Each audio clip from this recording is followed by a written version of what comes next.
협상을 잘하면 어떤 일이 생기는가? 2001년 1월 독일 지멘스 그룹의 하인리히 폼피레 회장은 상하이와 인근 공항을 연결하는 자기 부상열차 사업 수주를 위한 협상에서 주롱지 중국 총리에게 빈 양복 주머니를 뒤집어 내보인 뒤 일어나 두 팔을 벌리는 제스처를 취했다. 이는 지멘스로서는 더 이상 양보하기가 어렵다는 뜻이었다. 그는 약 2분간 주머니를 뒤집어 보인 채 서 있었고 주 총리는 물끄러미 그를 쳐다보다가 갑자기 악수를 청했다. 1조 원이 넘는 계약이 하인리 회장의 기가 막힌 협상력에 의하여 그렇게 체결된 것이다. 피레 회장은 당시 협상에 진전이 없어 묘안을 짜내야 했다면서 빈 주머니를 내보이기로 작심하고 미리 주머니를 비워두었다라고 한다. 나는 비행기를 10시간 이상 타고 외국에 가서 어떤 결정을 내려야 하는 경우가 많았다. 남미나 아프리카인 경우에는 비행기만 24시간 이상 타게 되는데 1등석이라고 해도 정신이 흐리멍덩한 상태로 도착하게 된다. 이런 경우 나는 현지 도착 후 적어도 10시간은 지난 뒤에야 사람들을 만났다. 이때 상대방이 내가 도착한 즉시 미팅을 하자고 고집할 경우에는 상당한 경계심을 갖는다.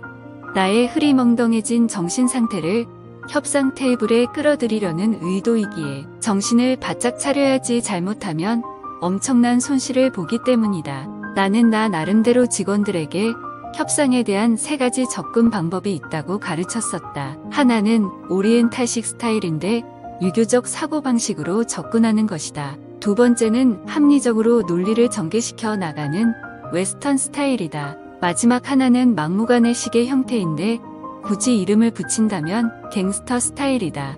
베제라 역시 이 범주에 속한다. 오리엔탈 스타일의 대표적인 접근 방식은 주로 연장자들이 사용하는 방식인데 네, 나이가 몇 살이냐, 너는 윗사람도 없느냐, 말투가 그게 뭐냐, 학교도 안 다녔냐, 부모도 안 계시느냐, 젊은 사람이 그게 뭐냐, 가정교육을 어떻게 받았느냐 등등의 말이 그 범주에 속한다. 이런 대응 방법은 오리엔탈식 논리의 근저가 되는 유교적 사고를 깡그리 무시하는 것이기에 상대방은 대화가 안 된다는 것을 즉각 깨닫게 된다.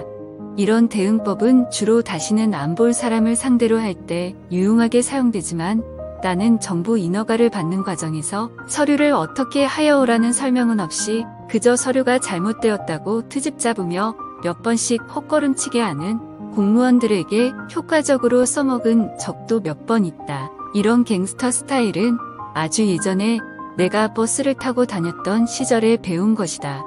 만원 버스 안에서 문 앞으로 사람들을 헤치고 나가려면 여간 힘들지 않았다. 실례합니다. 잠시 좀 비켜주세요. 라고 정중히 말하면 사람들은 전혀 반응을 보이지 않았다. 하지만 A18, 맨날 X 간내 좀 나갑시다 라고 말하면 금방 공간이 생겼다. 똥은 무서워서 피하는 것이 아니라 더러워서 피한다라는 사람들의 믿음을 이용하는 것이 유리할 때도 있다는 말이다. 그런데 하나 좀 물어보자. 당신은 길거리에서 만나는 똥 같은 인간들이 진짜 더러워서 피하는가? 사실은 무서워서 피하는 게 아니고 오리엔탈 스타일에 똑같은 스타일로 대응하는 방법도 있다. 이런 방법은 주로 얼굴을 자주 대면하여야 할 상대에게 사용하게 된다. 이를테면 이렇게 말한다. 제가 나이가 어려서 철이 없습니다. 그러니 어르신께서 지도 편달하여 주십시오. 제가 머리가 부족하여 말씀하신 뜻을 잘 이해하지 못하였을 뿐이지 오저른을 공경하는 법도 배우지 못한 막잘한 사람은 절대 아닙니다. 어쩌고 저쩌고. 일단은 상대방의 논리에 동조한 뒤 기회를 노리라는 말이다. 오리엔탈 스타일에 웨스턴 스타일로 접근하면 어떨까? 예를 들어 비즈니스 협상 중에 상대방의 인간적인 면을 강조하는 오리엔탈 스타일인 경우가 있다. 회사에서의 제 입장이 현재 이러저러합니다. 인간적으로 저를 좀 제발 도와주십시오. 이 은혜는 절대 잊지 않겠습니다. 이런 상대를 만나게 되면 나는 직원들에게 웨스턴 스타일로 대응하라고 했다. 단, 조건이 있다. 우리 측의 문서나 계약 내용으로 보아 유리한 경우에만 그렇다. 저도 물론 당신의 입장을 충분히 이해합니다. 그러나 문제의 핵심은 그것이 아니라 이것입니다. 이 문제 자체에 초점을 두고 생각하여 보세요. 잘못된 것은 분명하고 바로잡아야 하지 않겠습니까? 오리엔탈 스타일에 대처하는 또 다른 방법은 상대방과 마찬가지로 오리엔탈 스타일을 취하되 좀 더 높은 유교적 가치에 호소하는 것이다. 저라고 뭐 별 수 있겠습니까? 우리는 다 같이 봉급쟁이 아닙니까? 호라비 사정과부가 안다고 저도 도와드리고 싶습니다.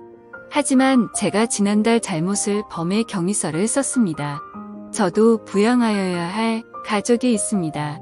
제 아내는 지금 임신 8개월이고 저의 부모님은 연로하신데 제가 부양하여야 합니다. 제가 경위서를 한 번 더 쓰게 되면 그땐 회사를 그만두어야 합니다. 저희 사장 새끼 악질이라는 거 다 아시지 않습니까? 제발 저를 좀 도와주십시오. 저보다 못한 상황에서 사시는 분은 아니지 않습니까? 어쩌고 저쩌고, 즉 상대방이 회사 내에서의 어려움을 인간적으로 호소한다면 가정 내에서의 어려움을 호소하고 더 나아가 부모 부양 문제까지 언급을 하라는 말이다. 왜냐하면 효도는 전통 가치 중 최고로 인식되는 것이기에 아무도 그것보다 더 높은 가치를 끌어오지 못하기 때문이다. 이러한 방법은 우리 측에도 잘못이 있을 때 사용된다. 이 영상이 유익하고 좋았다면 좋아요를, 이 영상과 같은 영상을 계속 보고 싶으시다면 구독과 알림 설정을 부탁드립니다. 감사합니다.